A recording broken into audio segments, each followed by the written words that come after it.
초대교회의 주교였죠. 북아프리카 히포라고 하는 그 주교를 지냈던 어거스틴이 이런 기도를 드렸습니다. 주님 앞에 온전히 무릎 꿇기까지 제 안에 마음의 평안이 없었습니다 라는 그런 기도를 드렸습니다. 우리가 육신의 소욕이 있고 영의 소욕이 있습니다. 그 두 소욕이 늘 충돌합니다. 우리 속에서 늘 전쟁이 일어나죠. 우리가 영의 소욕을 따라서 육체의 소욕을 제어하지 않으면 우리 안에 늘 풍랑이 일게 되어 있고요. 또 기도하는 가운데 하나님은 하나님의 주권적 역사를 우리를 통해 이루어 가시길 원하는데 그 기도를 하지 않으면 그런 역사가 일어나지 않습니다. 기도를 하게 되면 두 가지 현상이 일어납니다. 기도하는 나 자신이 변합니다.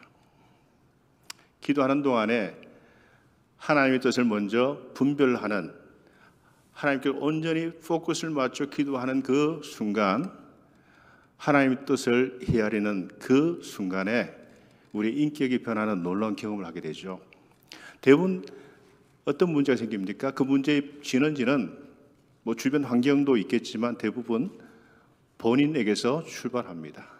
본인이 바뀌지 않은데 아무리 기도해봐야 그 기도는 응답되지 않습니다. 저는 기도하면서 부끄러운 고백이지만 최근에 대범하게 끈질기게 간절하게 기도하는 법을 사모하는 마음이 생겼습니다. 저도 목회자고 또 한 신학교의 작은 신학교 총장이지만 절절하게 기도하는 법이 없었습니다. 기도가 왜 중요한지 의식적으로는 알고 있지만 체험적으로 경험적으로 그것을 깊이 묵상하면서 끈질기게 기도하는 법을 제대로 살아내지 못했습니다. 최근에 기도가 왜 중요한지, 현대 교회가 왜 이렇게 무너지고 있는지 그 원인은 우리의 기도에 있다라고 생각합니다. 기도하지 않고는 우리가 회복되지 않습니다. 기도하지 않고는 하나님 뜻을 분별할 수가 없습니다. 기도하지 않고는 교회 공동체의 변화가 일어나지 않습니다. 그것은 예수께서 바울 선생이 충분히 우리에게 보여준 그러한 가르침이고 그분들의 실제적인 하나의 삶 속에서 우리에게 매번 가르쳐준 내용들이죠. 제가 2018년 7월입니다. 학교에 여러 가지 많은 문제들이 있었어요. 여전히 어려운 상황들이죠. 최근에 여러분 아시겠지만 교회 공동체도 많이 어렵지만 신학교육 환경도 굉장히 어려운 실정이고요. 미국 신학교도 지금 최근에 문 닫는 학교들이 참 많이 생깁니다. 그때 여러 가지 많은 고민과 고통 속에 고뇌하는 그런 일들이 참 많았고요. 뭐 세세하게 다 이야기할 수 없지만 소송 문제도 걸렸고 제 문제는 아니고 학교 자체의 어떤 문제였고요. 제가 총장을 할 때 이제 그런 소송 문제가 생겨서 그 문제를 해결하려고 총회에서 저를 총장으로 인선을 했죠. 7번 법정 소송하고 학교 이미지는 큰 타격을 당하고 그리고 어느 교회도 저희 학교를 돌아보는 법이 없고 후원하지 않고 이런 어려운 난맥 상황 속에서 그것을 이제 견디면서 이제 오는데 그것을 제 인간적인 의지와 생각을 가지고 그걸 해결하려고 하다가 2018년 7월 학교에서 퇴근해서 차를 몰고 알론도라고 밸리뷰가 만나는 그 스탑 라인에 서서 있는데 한없이 눈물이 나더라고요. 아마 주위에 있는 다른 사람이 저의 모습을 봤으면 저 사람 돌았구나 할 정도로 눈물이 펑펑 쏟아졌습니다. 그 눈물의 이유는 굉장히 깊은 거였습니다. 가벼운 눈물이 아니었고요. 이 우주 전체 안에 제 혼자 있는 느낌, 그 혹시 그런 경험 해보신 적 있습니까, 여러분들? 절대 고독이죠. 절대의 외로움이에요. 이 우주 공간에 저 혼자 던져진 느낌이에요. 저도 아는 사람 많아요. 지인도 있고 가족도 있고 와이프도 있고 자식들도 있지만 어느 누구도 생각나지 않고 이 우주 공간에 저 혼자 있는 느낌이었습니다. 그리고는 그 깊은 수렁 속에 제가 빨려 떨어지는 느낌이었고요.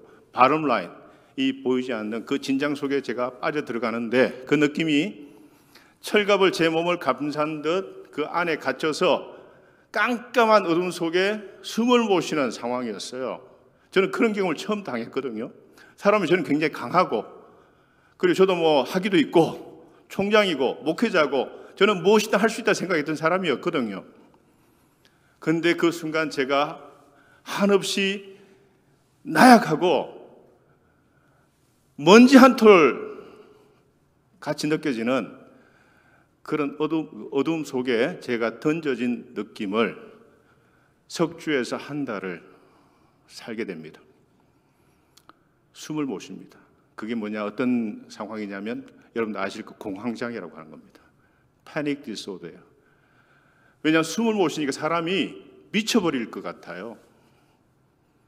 사람이 언제 희망을 갖게 되냐면 탈출구가 보일 때죠. 솔루션이, 해결점이 보일 때 사람은 살 수 있는 희망을 갖잖아요. 근데 숨을 못 쉬니까 탈출구가 안 보여요. 그게 어떤 탈출구가 제 손에 있고 그것을 어떻게든 매니징 해가지고 벗어날 수 있으면 희망을 품게 되는데 살고는 정말 싶은데 그 탈출구가 보이지 않은 완전한 절망 상황 속에 제가 던져진 느낌이었습니다. 서서 있으면 앉고 싶고 앉고 있으면 눕는데도 해결이 안 되고 숨은 벌떡벌떡대고 심장은 박동수는 비트는 점점 높아지는데 숨을 못 쉬겠어요. 육체적으로 숨을 쉬는데 의식적으로 숨을 못 쉬겠어요. 밤에 잠을 못 잡니다. 계속 깨어있고 깨기를 수십 번 합니다.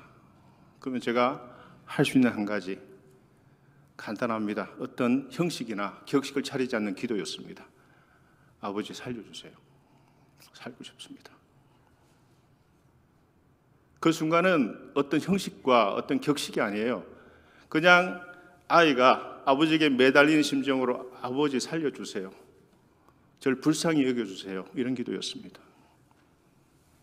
그리고 일상 속에서 제가 학교 가서 직원들 만나면 제 상황이 지금 너무 이상하니까 제 은행이 이상하게 비칠까 미리 제가 아예 알렸습니다. 제가 지금 공황장애 걸린 것 같다. 지금 공황장애도 뭔지 몰랐다가 제 상태가 너무 심각해서 해서 구글 들어가서 검색을 했더니만 그 심텀이 공황장애로 알게 된 거죠. 아, 내가 지금 공황장애 걸렸구나. 그래서 제가 이 공황장애 걸려가지고 내 은행이 이상할 수 있기 때문에 이해해달라. 이렇게 먼저 선포를 했습니다. 도와달라고. 그 업무를 하는데 업무가 되지 않죠. 하루에도 수십 번, 수백 번 죽음에 관한 생각을 합니다. 수이사이드, 자살에 대한 충동이죠. 왜냐하면 탈출구가 안 보이니까요. 살고 싶은데 숨을 못 쉬니까요. 공포가 정말 엄습해 옵니다. 죽어야지. 이 상황이 몇 시간, 하루가 더 연장되면 나는 죽어야 돼. 죽어야 돼. 죽어야 돼. 이게 석주에서 한 달간 그 상태로 계속 갔습니다. 그러니까 매 순간이 일상이 그냥 죽음과 삶을 경계를 왔다 갔다 하는 그런 상태 속에 빠졌고요. 그놈이 어느 날 훅 하고 들어왔는데 그 순간 스탑라인에서 눈물이 펑펑 터지는 그 순간부터 해서 석주간 아주 인텐스하게 제 삶을 완전히 지배했습니다. 저는 기도할 수밖에 없었고 하나님만 의지할 수밖에 없는 막다른 골목에 몰리게 되었죠. 완전 데드 엔드였습니다. 살려달라고 매일 밤 외쳤습니다. 그리고 그때 마침 저희 와이프가 한국을 나가야 되는 상황이었어요. 왜냐하면 이미 한국에 가는 모든 여행 일정을 다 정해놓고 가겠다는 거예요. 왜냐하면 여러분 공황장애에 걸린 분이 주위에 있으면 사람의 체온이 있어야 되고 온기를 느껴야 돼요. 그때 처음으로 제가 아내 손잡고 처음으로 울었습니다. 가지 말라고. 가더라고요. 왜냐하면 야속하지만 제 상태를 어떻게 설명을 할 이해를 못할 거니까. 그래서 갔어요. 가고 난 다음에 제가 할 수 있는 것은 그때 주일인데 차를 몰고 옆에 있는 공원을 그 차를 타고 왔다 갔다 3번을 했습니다. 3번을. 그리고 그 공원 가서 파게 가서 그 넓은 공원을 미친 듯이 뛰어다녀요. 걷기도 하고 뛰어다니기도 하고.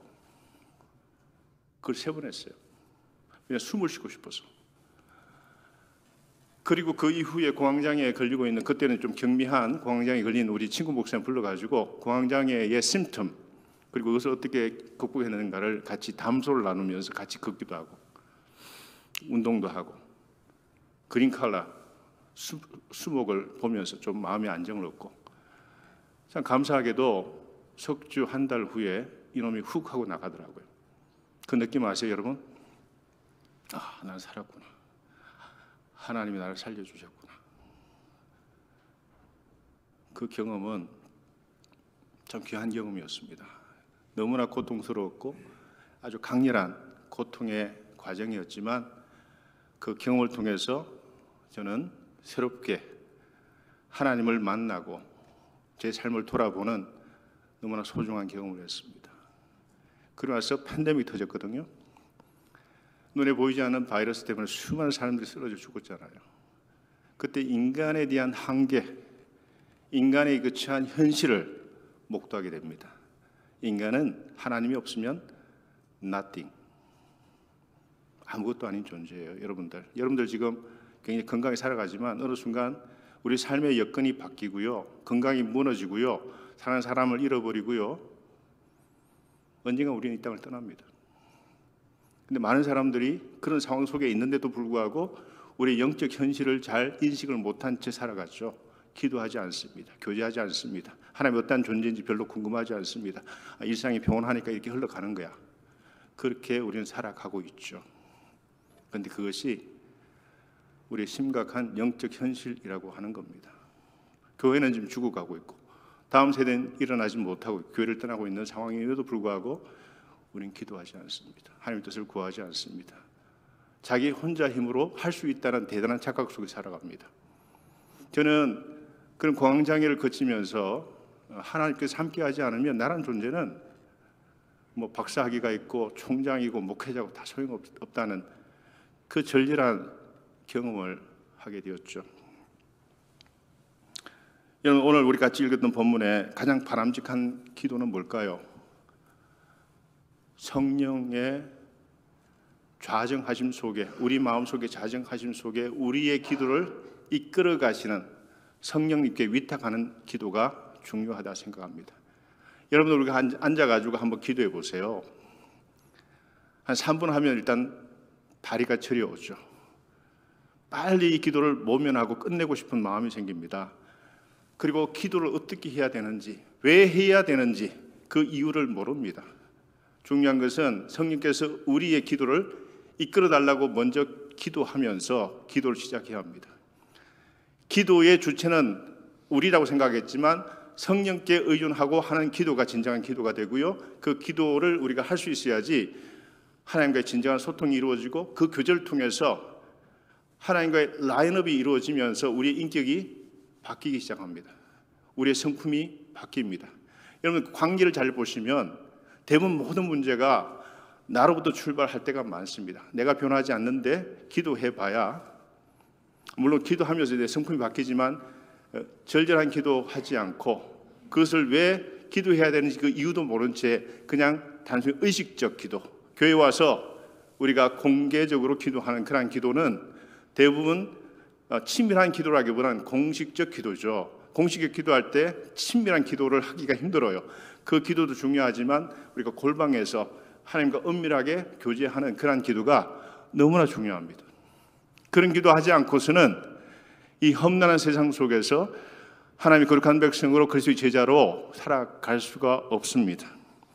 저는 개인적으로 기도할 때마다 이렇게 기도합니다. 성령 하나님, 저희 기도를 바르게 이끌어 주십시오. 깊은 기도에 이르길 원합니다. 기도를 통해 하나님 뜻을 분별하기를 원합니다. 당장 무엇을 구해야 하는지, 어떻게 구해야 하는지를 모르는 그런 분들에게 성령님은 감동을 주셔서 하나님의 거룩한 그 뜻을 갈망하고자 하는 마음을 주세요. 성령께서. 기도는 하나님이 그 자녀에게 준 가장 큰 선물이고 특권입니다. 프리빌리지예요. 그런데 이 특권을 우리는 활용을 못해요. 가장 강력한 무기고 우리를 변화시켜주는 무기고 우리 교회 공동체를 변화시켜주는 무기고 다음 세대를 준비하는 가장 강력한 무기임에도 불구하고 이 기도를 통해서 그러한 특권을, 그 은혜를 우리는 누리지 못한 삶을 살고 있다는 거죠. 기도는 그리스도의 능력을 붙잡는 손과 같습니다. 기도는 하나님이 그 자녀에게 허락하신 가장 강력한 무기입니다. 기도하지 않고 하나님의 은혜와 역사를 구하는 성도는 죄송하지만 가장 무능하고 가장 무책임한 그리스도인입니다. 제가 그런 사람이었습니다. 하나님이 좋은 비전 교회를 이곳에 세우신 것은 이 시대를 분별하여 하나님의 뜻을 구하고 구한 대로 살아가는 성도를 세워나가기 위함이라 저는 생각합니다. 하나님이 우리에게 원하시는 것은 우리의 형상, 하나님의 형상을 우리 안에서 회복하시길 원해요. God's 이미지가 우리 안에 소생되어지고 바르게 회복되어지게 되면 첫 번째, 하나님의 주권을 인정하게 되죠. 하나님의 그리스도의 그 권한을 우리가 인정하게 되면 그것이 결국 하나님의 형상 회복이 일어나게 되고요. 그것이 바로 하나님 나라의 확장으로 일어나게 됩니다. 하나님의 주권을 인정하는 백성이 하나둘 교회를 통해서 세워지게 되고 이것이 또 선교와 복음 전도를 통해서 우리 곳곳에 그런 사람들이 세워지게 되면 그것이 바로 하나님 나라의 확장이라고 하는 것입니다. 하나님 나라는 바로 그런 식으로 세워져 나가는 겁니다. 하나님 형상이 병든 사람들 너무 많죠. 주위에 상처난 사람들 너무 많습니다. 하나님 형상이 뭉개지고 병들고 망가진 파괴된 사람들이 너무 많죠. 그런 사람들을 세워가라고 복음을 통해서 그리스도의 말씀을 통해서 세워가라고 교회가 이 땅에 존재하고 한 번도 우리가 가보지 않은 지역에 가서 선교하는 이유도 바로 그런 이유 때문에 선교하는 것이죠. 이 시대가 처한 여러 가지 혼란과 위기를 극복하게 하시기 위해서 우리를 기도의 용사로 하나님이 지금 불러주고 계십니다. 오늘 본문 에베소서 1장에서 바울이 교회 회중을 생각하면서 무엇을 위해 기도합니까?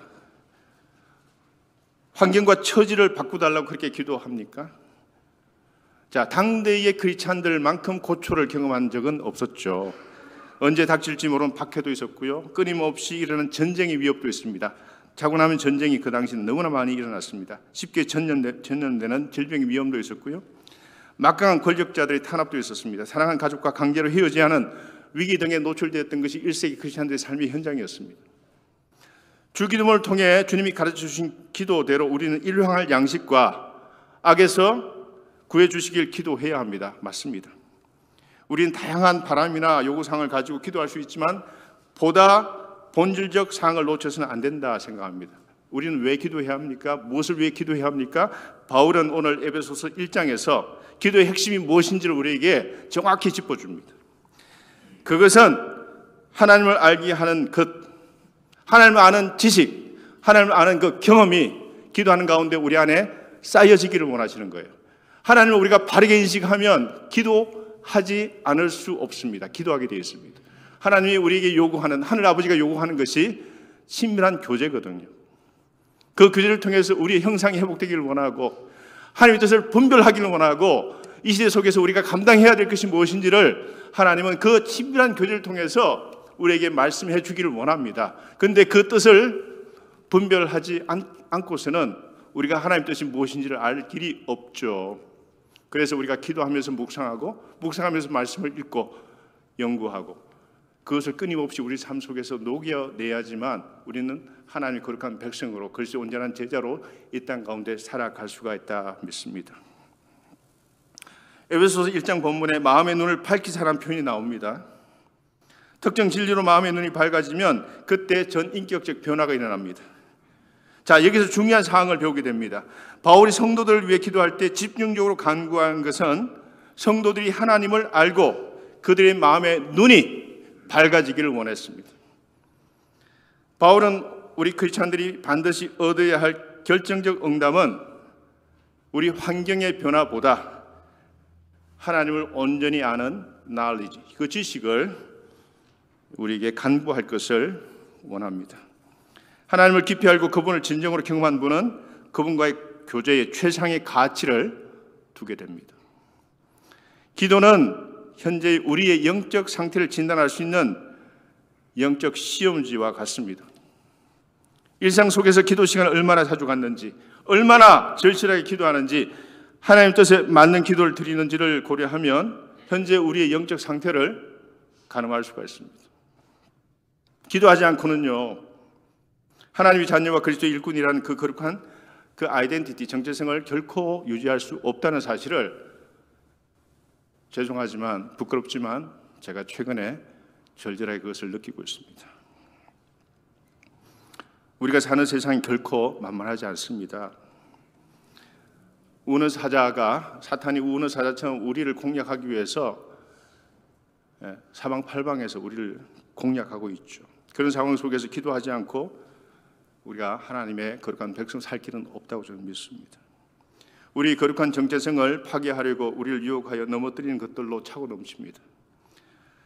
기도하는 분은 이 시대를 지키는 영적 파수꾼과 같습니다. 여러분, 파수꾼이 없는 성이 아무리 최첨단 장비로 무장한다 하더라도 그 파수꾼이 성곽을 지키지 않으면 그 성은 단번에 공략당할 수밖에 없습니다. 마찬가지로 기도의 사람이 없는 교회와 사회는 사탄으로부터 쉽게 공략당합니다. 시대를 분별하여 하나님 뜻을 구하고요, 그 뜻대로 이 시대가 운행되도록 끼어 기도하는 성도들이 있을 때 언제나 하나님의 새로운 생명력을 만들어 가십니다. 우리 목사님 말씀하셨지만 저도 7, 80년대 고등학생부터 해서 대학 시절을 보내면서 매주 금요일마다 그 다다미방에서 대구 제일교회에서 제가 신앙생활을 했는데요, 그때마다 통기타 치면서 찬양 뜨겁게 불렀고요, 밤새도록 기도했습니다. 한 달에 2-3번은 산에 가서 풀뿌리 나무 뿌리 잡고 흔들며 기도했거든요. 그때 사방에서 계곡에서 촤 하는 소리가 갈 때마다 외치는 그 소리가 그때는 우리 한국 전체에서 산전천야에서 다 들렸던 그 시절이었습니다.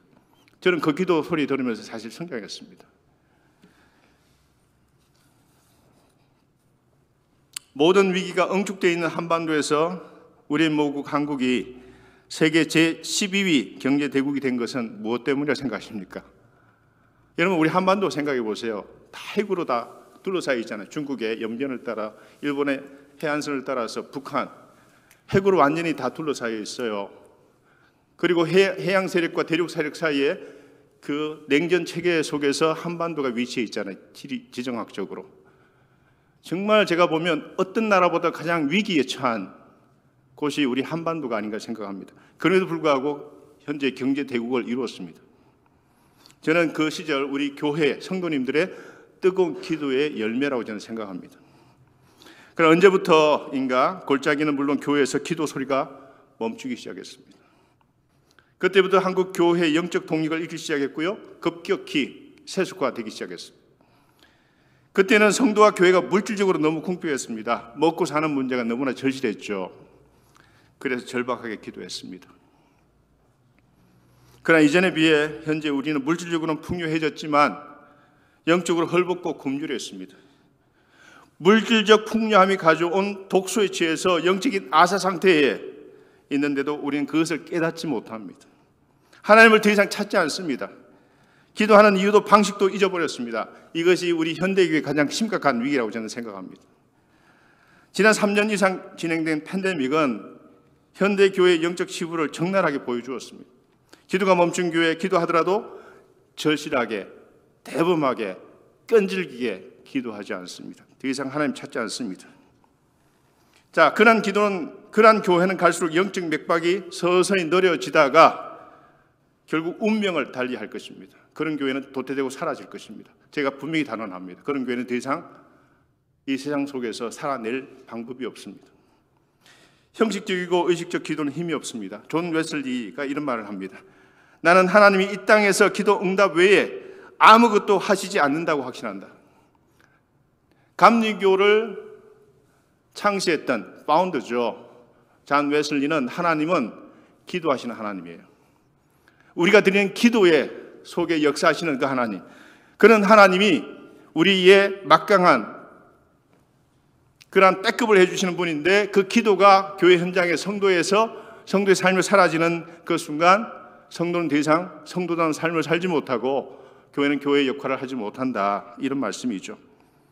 그래서 기도는 하나님의 놀라운 사역에 동참하는 우리 가장 위대한 사역이라고 저는 믿습니다. 저는 개인적으로 마가복음 10장에 나오는 맹인 바디메오 이야기를 읽으며 큰 도전을 받습니다. 여러분, 그 맹인 바디메오가 여리고성 앞에서 지나가는 사람들에게 구걸하면서 하루하루를 연명하지 않습니까? 그때 나사렛 예수께서 그 성에 온다는 이야기를 들어요. 주님께서 일행이 오게 되니까 이 앞이 보이지 않는 맹인 바디메오가 겉옷을 벗어 던져버리고 주님을 향해 나갑니다. 그때 주위에 있는 사람이 말립니다. 그러면서 그 맹인 바디메오가 주님을 만났을 때 외치는 메시지가 뭡니까?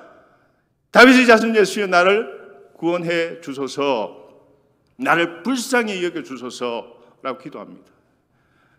여러분들, 그 존재의 변화를 상징하는, 언유하는 것이 주로 옷과 집이죠. 집과 옷을 우리는 존재의 변화를 할 때 벗어 던진다는 이야기를 합니다. 새로운 존재의 변화가 일어난 그 순간입니다. 그러나서 그 이야기가 25절에 10장 25절에 마가복음 10장 52절에서 끝나게 되는데 소경 바디메오 이야기가 이렇게 끝납니다. 제가 곧 보게 되어 예수를 길에서 쫓으니라. 여러분, 이 길에서 쫓는다는 표현이 굉장히 중요한 표현입니다. 이보다 극적인 이야기는 없어요. 이 이야기 마지막 부분에서 저는 큰 기쁨과 감동을 느낍니다. 이 이야기가 단순히 해피엔딩으로 끝나서 제가 기뻐하는 게 아닙니다. 맹인이 눈을 떴다는 단순한 이유 때문이 아닙니다. 그 진짜 이유는 다른 곳에 있죠. 소경 바디메오를 통해 저뿐만 아니고 누구에게나 열려진 희망을 보기 때문이에요.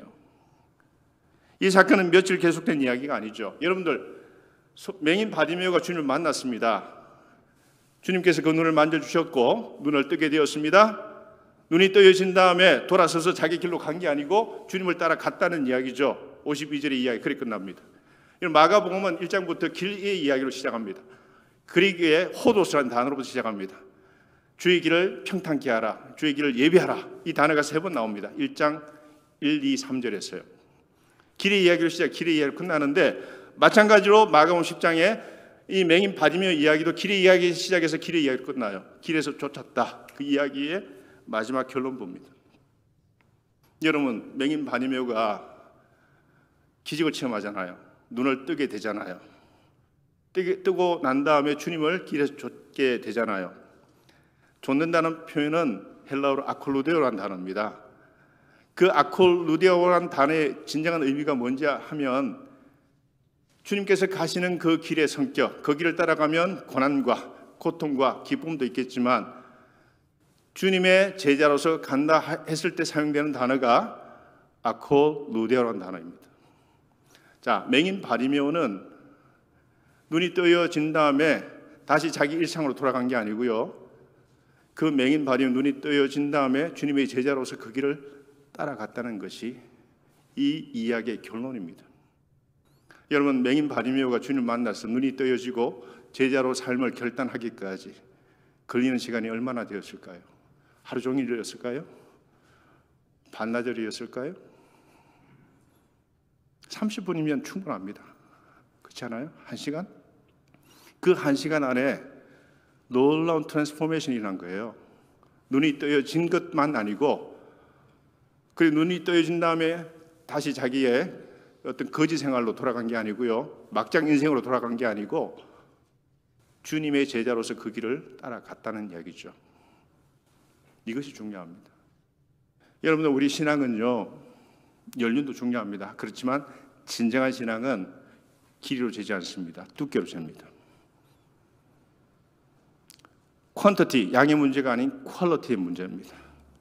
내가 오랫동안 신앙생활 한 것도 중요하겠죠. 그렇지만 더 중요한 것은 오늘 이 시간 이 자리에서 나는 어떤 삶의 모습으로 하나님께 드려지는 인생이 되고 있는가, 매일 일상 속에서 그 거룩함을 체험하고 있는가, 하나님의 친밀한 교제를 우리는 체험하며 살아가는가, 하나님의 그 절절한 사랑을, 은혜를 누리며 살아가는가, 그것을 정말 애타게 나는 부여잡고 나가기를 원하는가, 이것이 가장 중요한 거라고 생각합니다.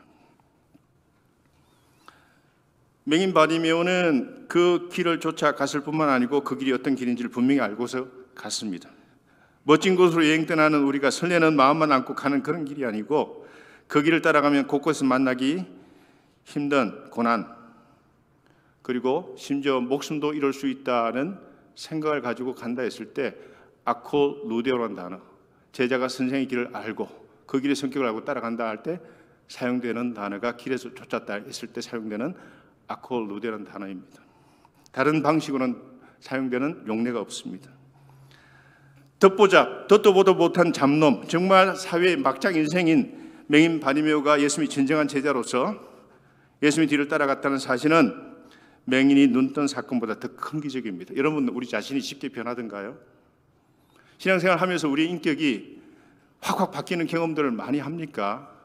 늘 관성의 법칙 안에서 주일 와서 예배드리고 하지만 우리의 삶이 쉽게 바뀌지 않잖아요. 제가 그걸 많이 체험하거든요. 가정에 가서 제가 어떤 모습 살아가는지 우리 와이프나 우리 자녀가 더 잘 알죠.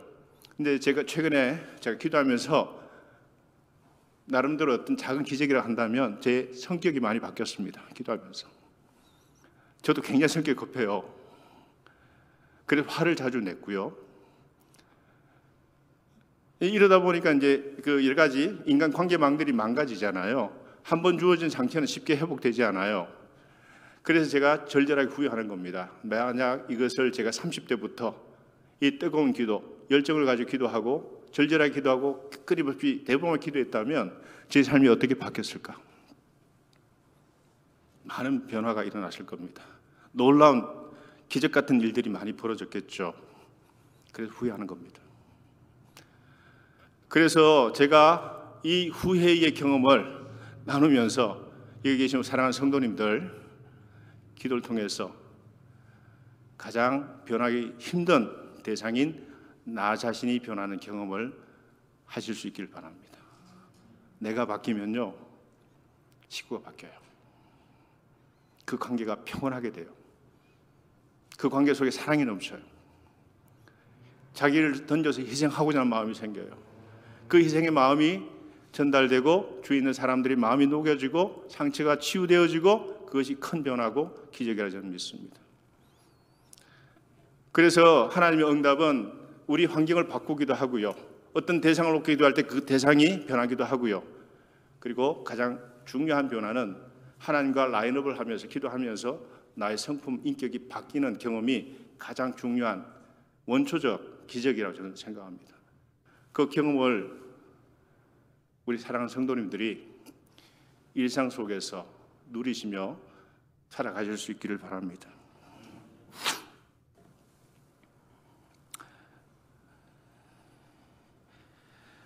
바리메오는 눈을 뜬 후에 자기 길로 다시 돌아가지 않습니다. 말씀드린 대로 예수님의 길을 쫓아갔습니다. 그래서 이 아콜루데라는 단어가 참 중요하다 말씀을 드렸습니다. 예수님의 제자로서 그분이 베푸신 가르침을 따라간다는 그런 의미로 사용된다는 것이죠. 단순히 예수님의 길을 따라 공간적이고 지리적 이동을 했다는 뜻이 아니고요. 예수님을 그리스도를 믿고 그분을 위해 전적으로 헌신하며 그분과 돈독한 관계를 유지하며 진정한 그리스도의 삶을, 제자의 삶을 살아간다는 의미로 아콜루데라는 단어가 사용되었다. 그 맹인 바리메오 이야기는 그렇게 끝납니다. 구원의 길뿐만 아니고 고난의 길도 예수와 함께 간다는 뜻입니다. 소경 바리메오 이야기는 여기서 끝납니다. 그 이후에 그가 어떤 삶을 살았는지는 우리에게 성경은 말씀하지 않습니다. 다만 그가 예수님이 가시는 그 길을 따라 갔다는 것밖에는 알 수가 없습니다. 맹인 바리메오는 마가복음에서 우리 모두가 본받아야 하는 진정한 제자로 소개되고 있습니다. 사실 12제자는 그 길에 실패했습니다. 그래서 여러분들 우리가 성경의 말씀을 읽다 보면 역설과 반전이 많이 일어나죠. 아이러니가 있죠. 처음 된 자가 나중되고 나중된 자가 처음 된다. 신앙의 역전이 늘 일어날 수가 있습니다. 내가 선줄로 생각하느냐 넘어질까 조심하라. 하나님 일하의 땅에 떨어져 죽어야 많은 열매를 맺는다. 이게 파라독스 역설이죠. 우리 신앙에서 역설과 반전을 걷어내면 신앙은 아무것도 아닌 거예요. 하나님과의 그 돈독한 관계 속에서 이 역설과 반전이 끊임없이 경험되어질 때 우리 진정한 신앙을 체험할 수가 있습니다. 자, 이 맹인 바리메오 이야기 속에서 저는 한 가지 중요한 것을 배우게 되는데 우리 부족과 한계를 솔직히 인정하는 데서 우리의 영성과 기도가 출발해야 되겠다는 생각을 합니다. 바리메오는 나사렛 예수시라는 이야기를 듣고 어떻게 반응합니까? 그는 있는 힘을 다해 소리 지릅니다. 소리 질러 다윗의 자손 예수여 나를 불쌍히 여겨주소서. 제가 기도 요새 하면서 뜨겁게 기도하면서 절절하게 기도하면서 제일 먼저 기도하는 게 뭔지 아세요? 외침이 주여 저를 불쌍히 여겨주소서, 긍휼을 베풀어 주소서, 이런 기도를 계속합니다. 그에게는 볼 수 있는 눈은 없었지만 누군가를 애타게 부를 수 있는 입은 그에게 있었기 때문에 이런 외침이 가능했죠. 우리 모두는 모든 능력과 은사를 골고루 갖고 있지 않습니다. 정신은 멀쩡하지만 육체적 장애가 있는 분도 계시고요, 정신은 멀쩡하지만 육체적 장애가 있는 반면에 사지는 멀쩡하지만 정신적 장애를 경험하고 있는 분도 계십니다. 제가 공황장애를 앓았던 것처럼 바지메오는 눈은 비록 멀었지만 예수님이 많은 병자를 고쳤고 바로 지금 가까이 계시다는 소식을 들을 수 있는 그 귀가 열려 있었습니다. 그래서 듣는 것은 우리 신앙에 있어서 없어서는 안 되는 중요한 행위입니다. 그래서 모든 감각기관이 우리가 자는 동안 다 클로즈, 닫히는데 유일하게 열려있는 기관은 청각기관이죠. 사무엘도 그런 식으로 하나님을 만났고요. 그래서 이 듣는 것이 굉장히 중요합니다. 구원은 우리의 들음에서 난다. 로마서 10장 4절에서 사도 바울 선생님이 우리에게 외친 말씀입니다. 나를 불쌍히 여겨주소서. 우리는 평상시 이런 기도를 잘 드리지 않습니다. 내가 뭔가 부족한 것이 있다는 것을 인정하기 싫어합니다. 자신을 불쌍히 여기는 것이 왠지 싫은 것이죠. 내가 뭐 불쌍해? 난 다 가졌는데, 난 다 할 수 있어, 모든 걸 할 수 있고 누릴 거야. 이제 이런 아집과 인간적 이기심과 셀피시한 것이 작동하게 되면 하나님의 은혜는 점점 멀어지게 되죠. 하나님이 자비를 구하지 않는 것이 가장 큰 영적 장애입니다. 여러분 아세요? 우리의 처참한 현실을 잘 보지를 못하죠. 현실에 만족을 하는 거예요. 이 상태를 계속 유지하려고 합니다. 그렇지만 우리의 현실 영적 상태는 늘 하나님의 은혜가 없이는 살 수 없음을 절절하게 느끼고 고백할 수가 있어야 되는데 그런 고백이 우리의 삶의 모습 속에 사라지기 시작합니다. 하나님의 은혜 점점 멀어집니다. 친밀한 관계로 들어갈 수가 없습니다. 그런 분은 하나님 찾을 이유가 없잖아요. 자기 부족함이 없는데 왜 찾아요? 그래서 우리는 하나님의 은혜로 살아가는 이치와 법을 배워야 되거든요. 그 은혜를 절절히 사모해야 됩니다. 여러분 우리가 기독교가 다른 동양 종교하고 다른 이유는 아시잖아요. 불교는 깨닫는 순간 붓다가 된다. 그래서 부처 이마에 담뱃재를 털어라. 그 부처를 죽이고 너가 붓다 되어라, 이런 이야기잖아요. 힌두교는 뭡니까? You are little God. 너 속에 신성이 있어. 너가 작은 신이야. 그렇지만 기독교는 철저하게 인간의 가능성, 구원의 가능성을 인간 속에 찾지 못합니다. 철저하게 하나님의 은혜로만 살아가게끔 만들어진 존재가 인간입니다. 그래서 기도가 중요합니다. 기도하지 않고는 하나님의 은혜는 작동하지 않습니다. 그래서 기도가 중요하고 예수님도 하나님의 아들이셨지만 새벽 미명에 깨어 기도하셨고 중요한 일을 앞두고 계속 기도하셨고 기도의 사람이셨고요. 바울도 절절하게 기도했습니다. 그리고 기도해도 응답되지 않은 기도가 있었습니다. 사탄의 가시를 3번씩이나 제거해달라고 기도했지만 네 은혜가 네게 족하다.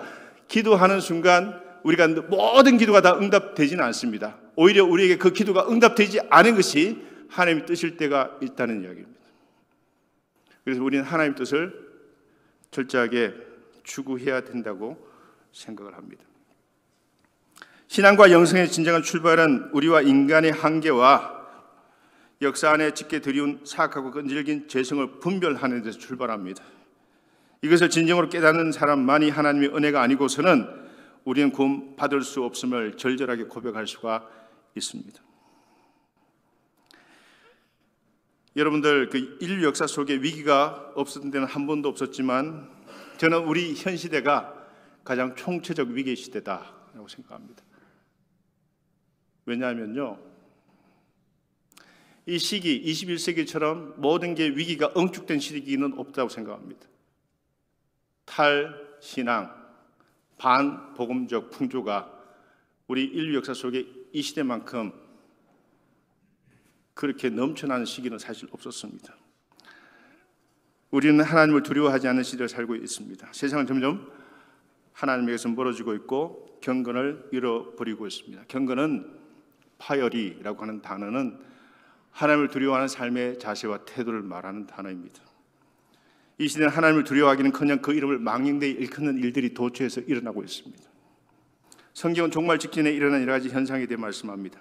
생태계의 파괴, 도덕의 붕괴, 끊임없는 죄와 교회 분열과 적그리스도와 같은 하나님을 대적하는 세력의 등장을 2절만 하면 계속 반복해서 우리에게 말씀합니다. 현 시대를 분별하면 우리는 종말의 끝에 와 있다는 생각을 하고 저는 개인적으로 그렇게 고백을 합니다. 상황이 이런데도 우리는 기도하지 않습니다.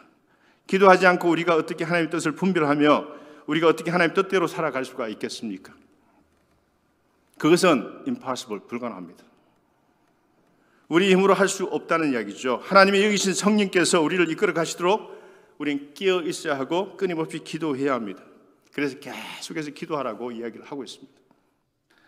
성경의 가르침을 가지고 이야기하지 않더라도 우리가 살고 있는 이 시대는 종말이 얼마나 우리 바로 앞에 다가왔는지를 종교인들이 이야기하는 게 아니라 과학자들이 지금 워닝을 하고 있지 않습니까? 핵 전쟁의 위험을 가리키는 지구 종말의 날 시기에 The Doomsday Clock이라고 하는 것이 매년마다 전 세계인들에게 보고되고 있잖아요. 지구 종말의 날 시기가 종말 뜻하는 자정 100초 전 앞으로 당겨졌습니다.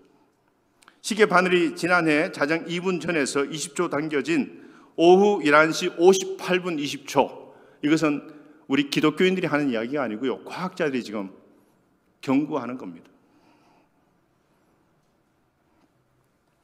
이는 1947년부터 매년 발표된 지구 종말의 날 시계 중 자정에 가장 근접한 시간이라고 합니다. 자, 우리의 사회와 세계 질서는 반복음적이고 탈신앙적인 무신론적 사회로 급격히 지금 이동하고 있습니다. 여러분들 그 유럽의 교회가 어떤 식으로 리모델링 되고 있는지 아시죠? 그 웅장한 고딩 양식이요, 그 천정이 높다 보니까 서커스 고계단 연습하는 장소로 바뀌었습니다. 선술집으로 바뀌었습니다.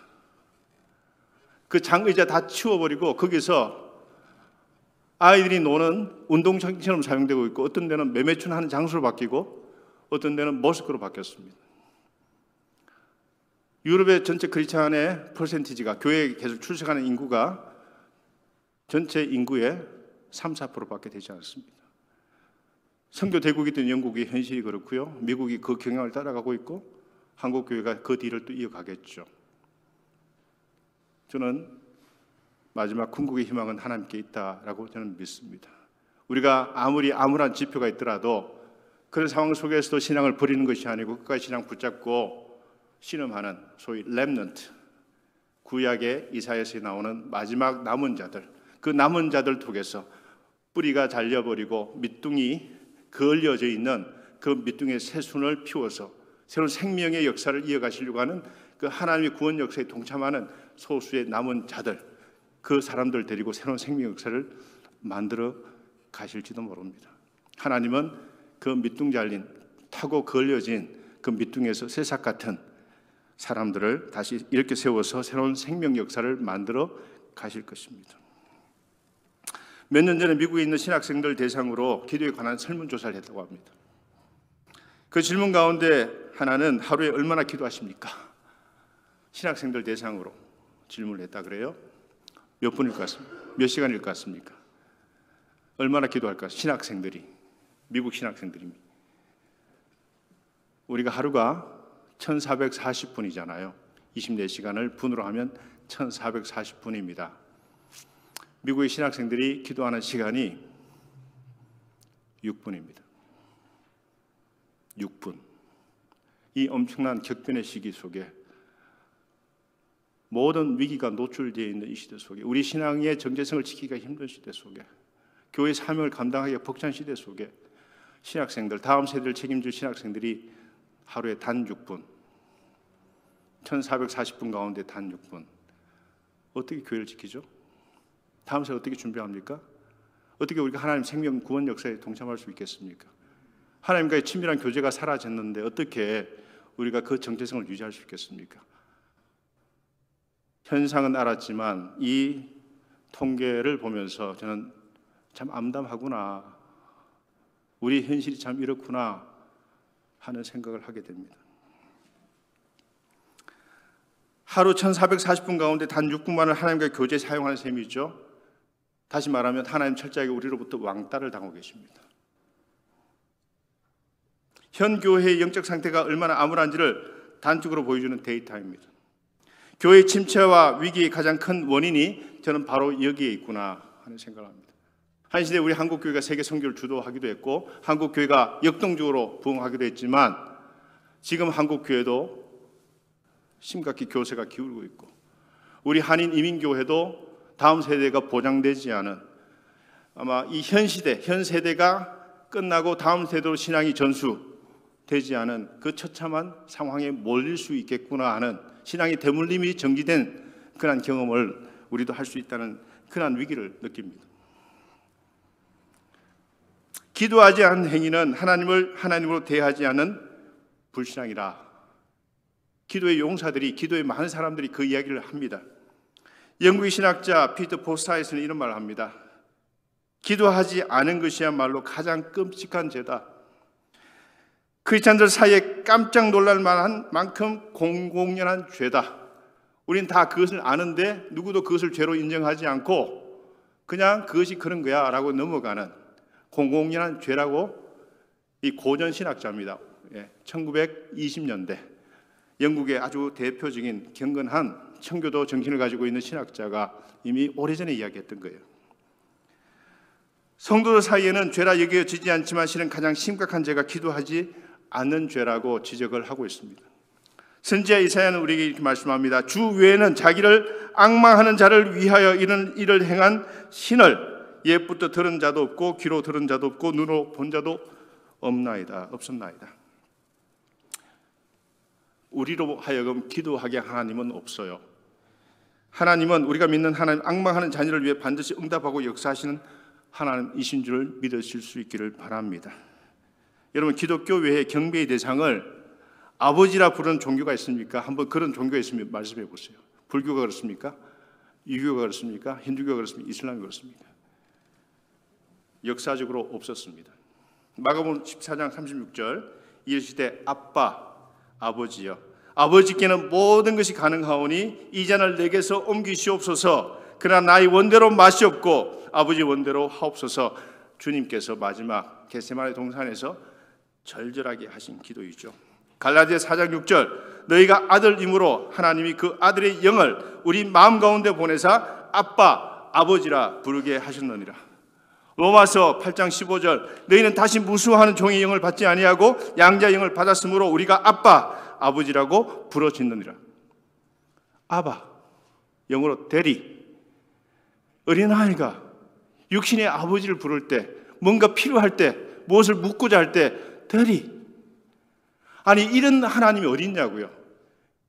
그 사이에 아무것도 없이 친밀하게 직통할 수 있고 교제할 수 있고 무엇을 요구할 수 있고 무엇이든 요청할 수 있는 그런 아버지 같은 하나님이 어딨냐고요. 어느 종교에도 그런 하나님을, 그런 신을 이런 식으로 부른 종교가 없습니다. 기독교에는 없습니다. 예수님이 그런 기도를 우리에게 가르쳤습니다. 예수님 늘 기도할 때 아빠, 아버지라고 그렇게 기도했습니다.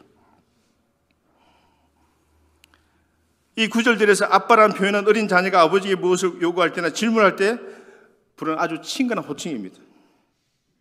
우리의 필요를 아시고 우리를 깊이 아끼시는 아버지 같은 하나님이죠. 우리 자녀가 너무 형식과 격식을 차려 말을 하면 내 자녀 같지 않지 않습니까? 아버지시여 이것을 원하오니 응답하여 주시옵소서. 이런 기도를 아버지 하나님은 원하지 않는다는 거예요. 격식과 의식적인 형식적인 그런 기도가 아니고 진짜 내가 필요한 것 절절하게 한번 외쳐봐, 구해봐. 내가 정말 이 땅에서 내 자녀답게 살기 위해서 한번 외쳐봐, 요구해봐. 그런 관계를 원하시거든 하나님 아버지께서는. 과거에는 저도 그랬죠. 의식, 격식을 차려가지고 예절을 다 해가지고, 물론 하나님이 근엄하고 위대하고 거룩하신 분이니까 우리가 그분을 막대할 수는 없어요.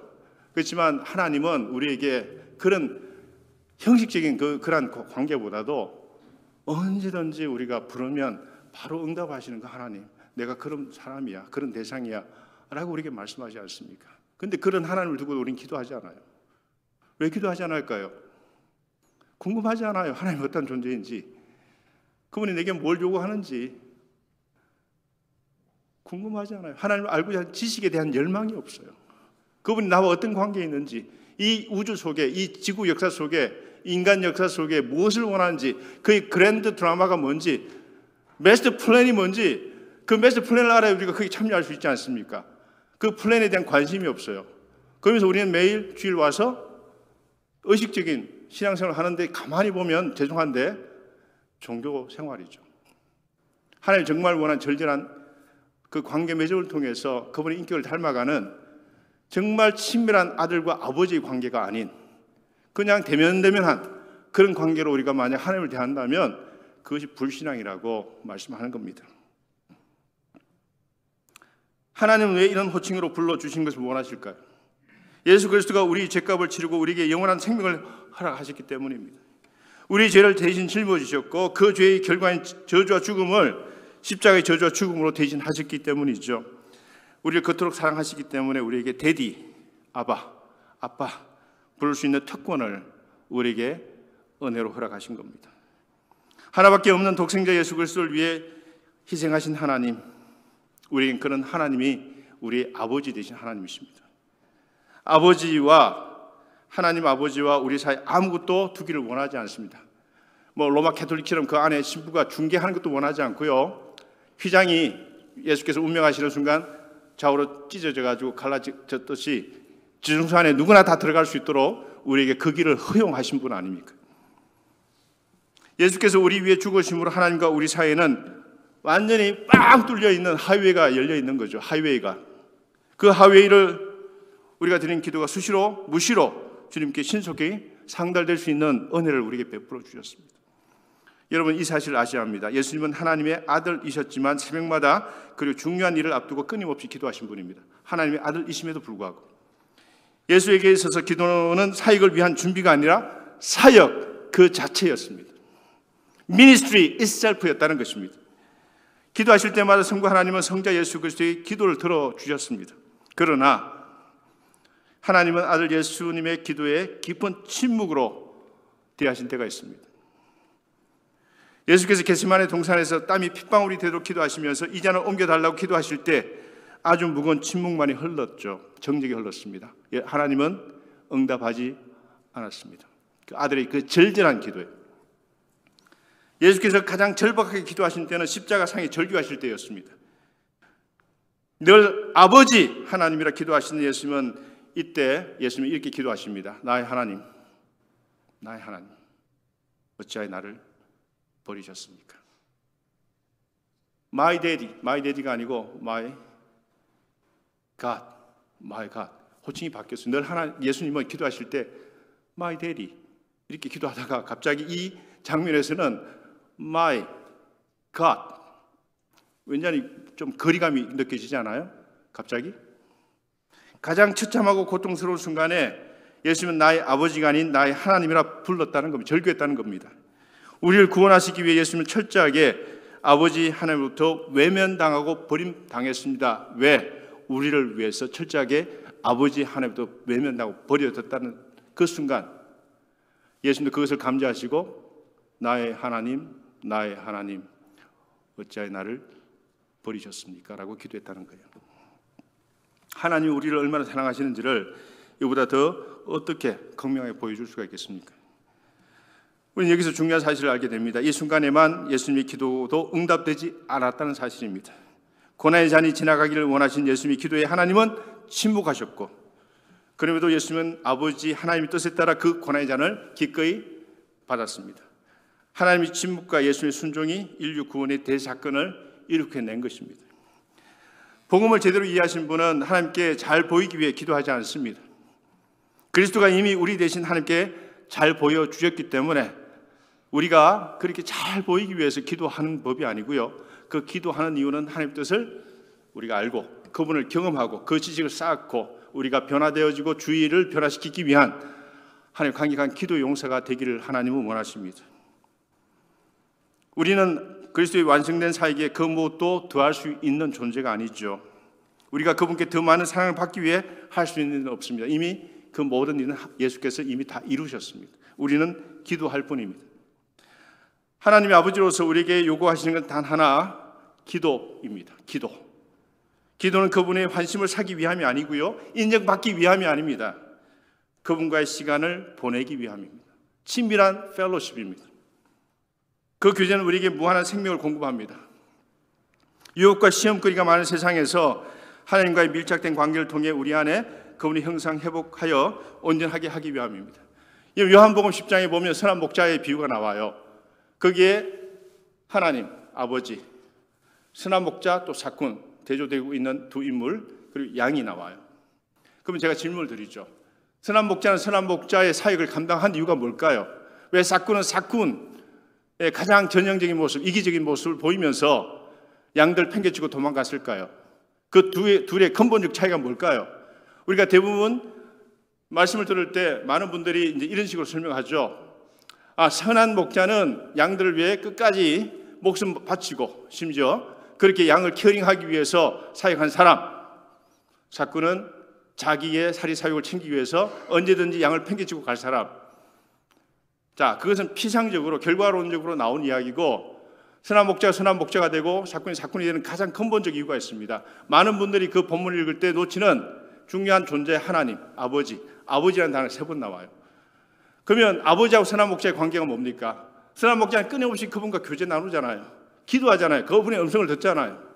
그래서 요한복음 듣는다, 안다, 깨닫는다, 믿는다 이런 단어가 계속해서 반복되어 나오는 것입니다. 왜 그럴까요? 우리가 하나님을 어떻게 인식하느냐? 그것은 깊은 기도와 교제를 통해서 우리가 그분을 경험할 때만이 그분의 성품을 우리는 배우게 되고 그분의 뜻을 우리가 익히게 되는데 기도하지 않고는 그것을 배울 수 있는 통로가 없는 거예요. 기도가 바로 그러한 매개체 역할을 하는 거죠. 그래서 선한 목자가 될 수 있는 것은 아버지가 선한 목자를 그렇게 긍휼히 여기고 기도하고 가르치기 때문에 그 성품을 그대로 본받아가지고 양들을 그런 식으로 대하는 거예요. 생명적 관계가 이어져 있을 때 우리는 그런 성품을 살아낼 수가 있고 그런 생명사를 감당할 수 있다는 이야기죠. 사꾼은요, 위에 계신 하나님이라는 존재를 아예 까맣게 잊어버리거나 없는 거예요. 자기 마음대로 합니다. 자기 성질대로 하고 자기 뜻대로 마음대로 살아가는 거죠. 분망하게. 근데 하나님 뜻하고는 전혀 관계가 없잖아요. 그러다 보니까 하나님이 원하시는 방식도 몰라요. 뜻도 몰라요. 양들 대하는 방식은 자기 사리사욕 채우기 위해서 그냥 이용하는 것뿐이죠. 인간관계를 자세히 보시면 누가 하나님의 거룩한 뜻을 이행하던가요? 매일 일상 속에서 기도하는 사람, 하나님의 뜻을 추구하는 사람, 친밀한 교제를 원하는 사람, 그런 사람들이 자기의 성품을 다듬어내고 그 다듬어진 성품을 통해서 생명 사역을 감당하면서 주의를 변화시키는 능력이 있잖아요.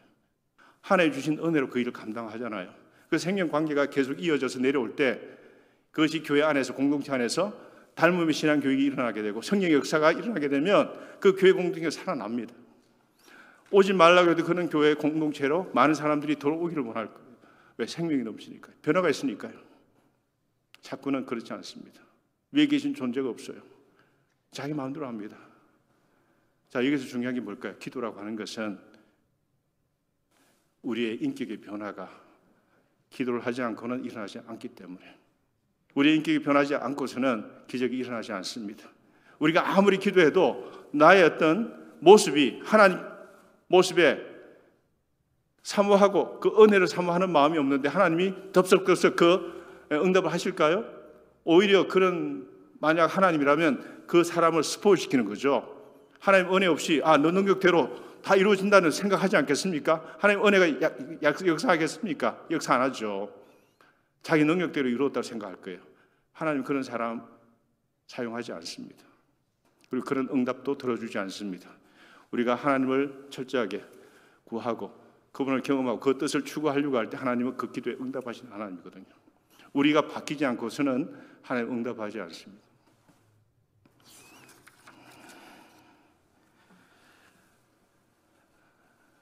기도를 하나님부터 선물을 받아내는 통로로만 이해하는 것은 기도에 대해 절반도 모르는 것입니다. 기도는 하나님을 보다 깊이 경험하고 알아가는 수단입니다. 우리가 하나님에 대한 지식의 양과 질이 쌓이면 쌓일수록 우리는 기도하지 않을 수가 없습니다.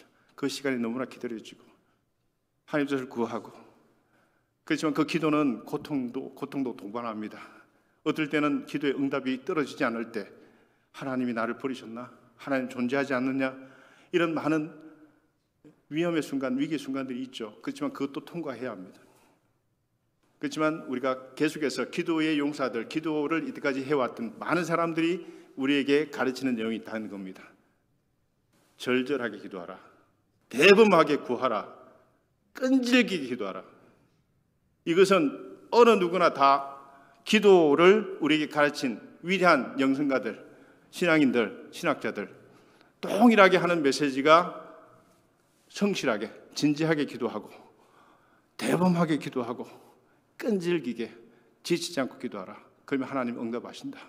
이런 내용이었습니다. 하나님의 뜻을 알려면 우리는 기도와 함께 묵상을 해야 합니다. 그래서 받은 기도를 드리려면 필히 묵상과 병행해야 합니다. 묵상하지 않고 기도하는 법을 제대로 배우지 않고 무턱대고 기도하게 되면 기도를 요술 방망이로 생각하는 심각한 오류에 빠지게 됩니다. 자, 여러분들 그 기도의 가장 대표적인 분이 누굽니까? 조지 뮬러잖아요.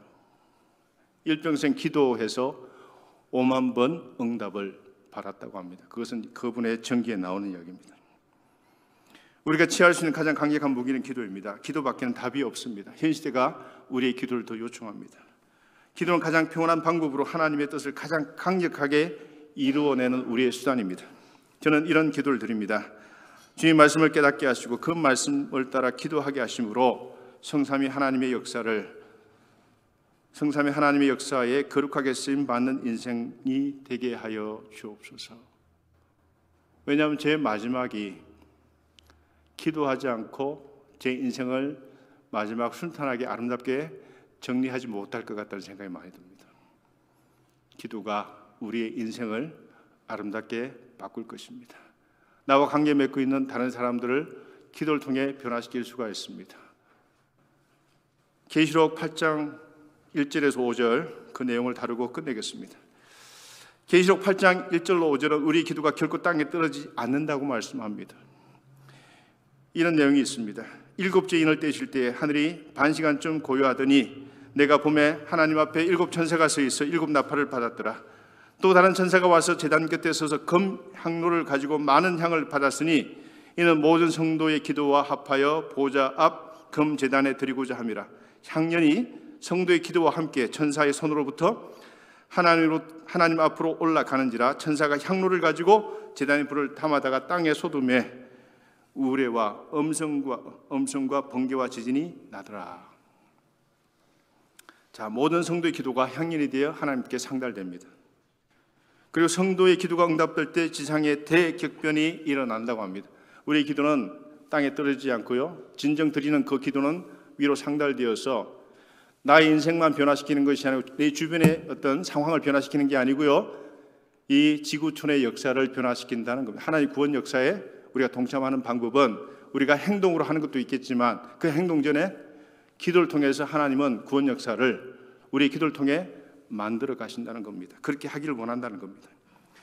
이 대격변은 하나님을 대적하는 무리들에게는 심판을, 하나님 백성들의 구원을 의미합니다. 성도들의 기도는 하나님의 영광과 공의를 위해 원수를 갚아달라는 그런 기도였습니다. 하나님이 대의를 위해 기도한 모든 성도들의 기도는 때가 되어 성취하는데 지상에 임하는 하나님의 심판과 더불어 하나님의 나라가 완성되는 것으로 계시록 8장은 우리에게 말씀합니다. 하나님은 성도의 기도를 분명 들으시고요, 그 기도에 응답하심으로써 하나님 살아계심을 나타내는 분이십니다. 이 메시지는 고난과 고통 중에 거하는 그리스도인들로 하여금 형용할 수 없는 하나님의 위로하심을 얻게 합니다. 지속적인 기도의 담대함과 능력을 우리로 하여금 경험하게 합니다. 나 자신만 변화시키고 가정만 변화되고 교회 공동체만 바뀌는 게 아니고 이 지구 역사, 인간 역사를 바뀌는 그 강력한 무기가 우리의 기도에 있다는 것을 계시록은 우리에게 말씀합니다. 오늘 이 자리에 모인 우리 가운데 이 기도의 은혜가 함께 역사하기를 진심으로 소망합니다. 가장 위대한 사역인 기도를 더욱 사모하실 수 있기를 바랍니다. 기도하시되 절실하게, 담대하게, 끈질기게 기도하실 수 있기를 바랍니다. 쉽게 포기하지 마시길 바랍니다. 기도의 능력은 자신을 먼저 변화시키고요, 우리 환경과 또 우리가 기도하는 대상을 변화시키는 능력이 그 기도에 분명히 있습니다. 기도가 우리에게 주는 가장 큰 선물은 하나님과 그 뜻에 대한 깊은 이해입니다. 하나님과의 교제가 기도의 가장 큰 선물입니다. 이러한 기도의 능력과 선물을 평생 누리시면서 살아가시는 존비전교회 모든 성도님들 되실 수 있기를 진심으로 소망합니다. 이 기도의 능력으로 우리가 살고 있는 이 시대를 극복하고 우리 신앙을 지키고 우리 자녀 세대를 지키고 교회 공동체를 세워나가고 하나님의 뜻을 이루어나가는 우리 모두가 될 수 있기를 진심으로 소망합니다.